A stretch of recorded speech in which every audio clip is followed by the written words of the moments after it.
In today's video, we're diving into everything you need to know about a bad oxygen sensor, what it does, how it fails, and the key signs you should look out for.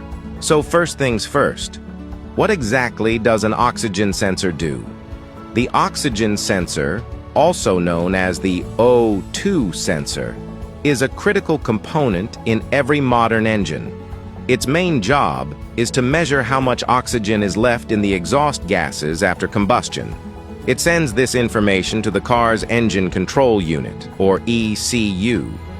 The ECU uses that data to figure out if your engine is running too rich, meaning too much fuel, or too lean, meaning too much air.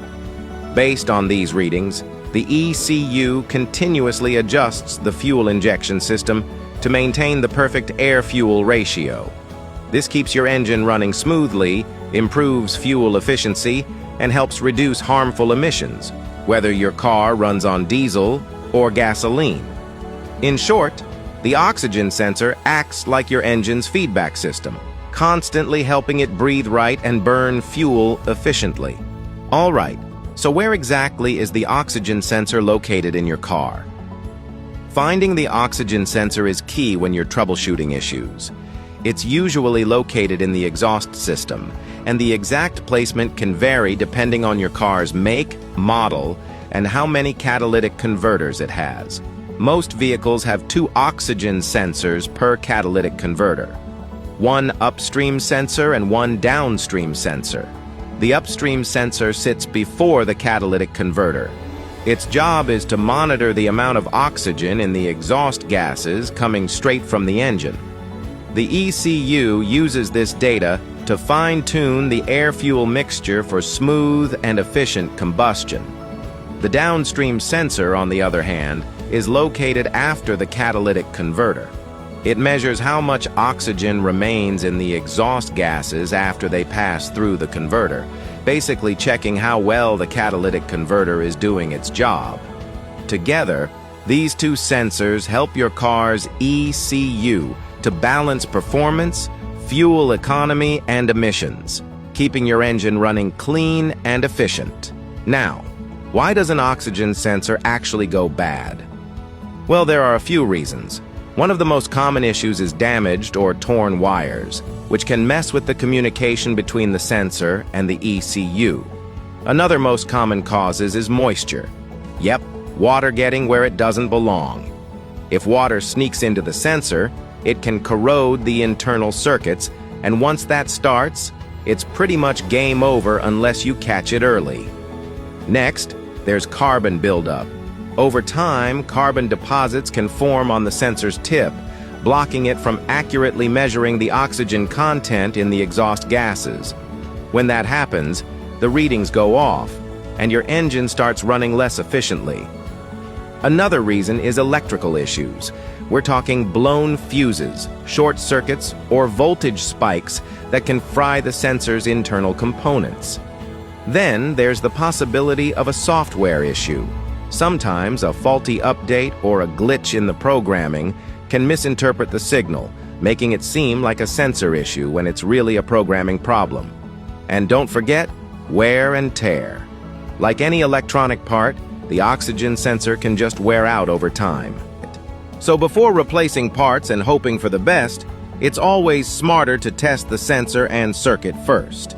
If you want to learn how to test these sensors yourself, Chapter 9 of Engine Sensors and OBD2 Codes, explained by Madhur Jiadatta, explains the exact step-by-step multimeter testing procedure, so you can confirm the fault before spending money on a new sensor. Now that we know what the oxygen sensor does and why it can go bad, let's talk about the common signs of a failing oxygen sensor.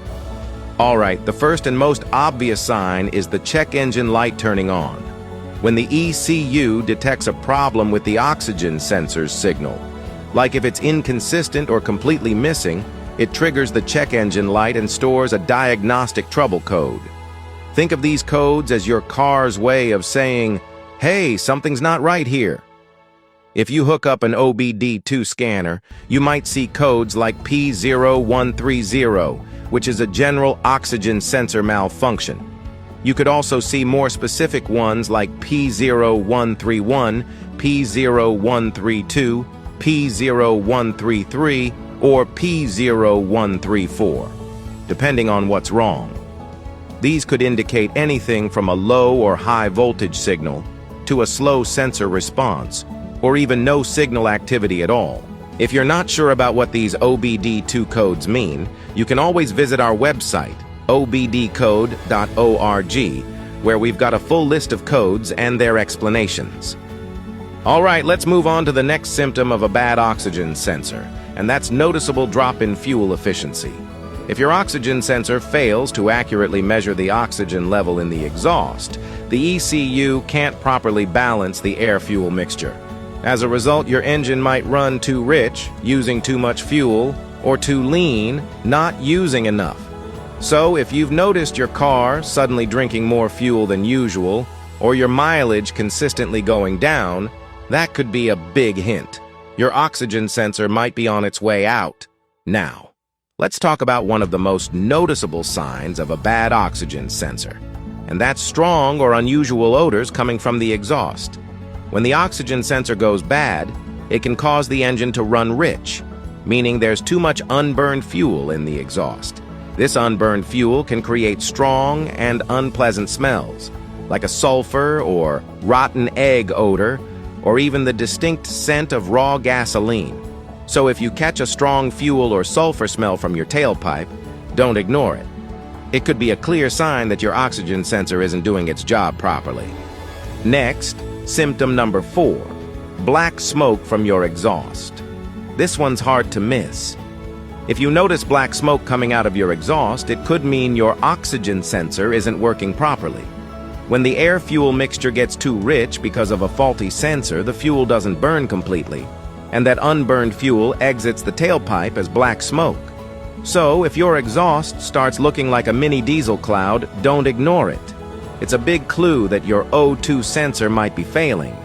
Next, symptom number 5, your car fails the emissions test. If your vehicle recently failed an emissions test, there's a good chance your oxygen sensor is to blame. When the sensor isn't working properly, it can throw off the air-fuel ratio, causing higher emissions than normal. Basically, your engine starts burning fuel inefficiently, and those unburned gases end up in the exhaust. So if you failed an emissions test, don't panic. Before replacing expensive parts, always check your O2 sensor first. Another sign of a bad oxygen sensor is unusual noise.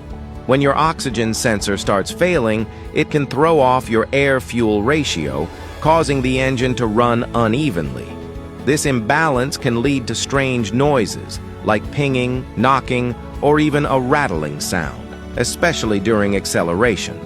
So if your engine starts making odd noises it never did before, don't ignore it. A bad O2 sensor could be the hidden culprit. But hold on. Before jumping to the conclusion that the oxygen sensor is bad, it's crucial to check other components that could be causing similar issues. First up, we have the mass airflow sensor, or MAF sensor. This little device measures how much air enters your engine and sends that data to the ECU, helping it calculate the perfect air-fuel ratio. If the MAF sensor goes bad, it can send inaccurate readings, which can throw off the air-fuel mix, trigger the check engine light, and cause symptoms that look a lot like a failing oxygen sensor. So, before replacing the oxygen sensor, always test the MAF sensor to rule it out. And one more thing, don't just inspect the problem and forget about it. Log every inspection, repair, and maintenance task in Carvio. That way, you'll always have a complete service history and can easily spot recurring issues before they become bigger problems. Next, we have the fuel injector. If your fuel injectors are dirty, clogged, or faulty, they can mess with the fuel spray pattern. That means the air-fuel mixture won't be balanced, and your engine ends up running too rich or too lean. This can cause poor fuel economy, rough idling, or even engine misfires, symptoms that can easily be mistaken for a bad oxygen sensor. Another component to check is your spark plugs. And yes, they can mimic the symptoms of a bad oxygen sensor. Worn out or damaged spark plugs can cause engine misfires, rough idling, power loss, and even hard starting, all issues that a failing oxygen sensor can also cause. Since both the oxygen sensor and spark plugs play a key role in proper combustion, it's easy to confuse one for the other. So before you rush to replace the O2 sensor, always check your spark plugs. Make sure they're clean, properly gapped, and firing correctly. Next up, a vacuum leak. This one's sneaky because it can easily mimic a bad oxygen sensor. A vacuum leak happens when extra air enters the engine where it shouldn't. This throws off the air-fuel mixture, making the engine run too lean. When that happens, the ECU gets confused and may trigger the check engine light, just like it would with a faulty oxygen sensor. Common causes include cracked hoses, loose fittings, or even a leaking intake manifold gasket. Inspect these areas carefully. A small leak can cause big problems. So before replacing your oxygen sensor, make sure to check for vacuum leaks. Fixing the leak might solve the problem without touching the sensor at all.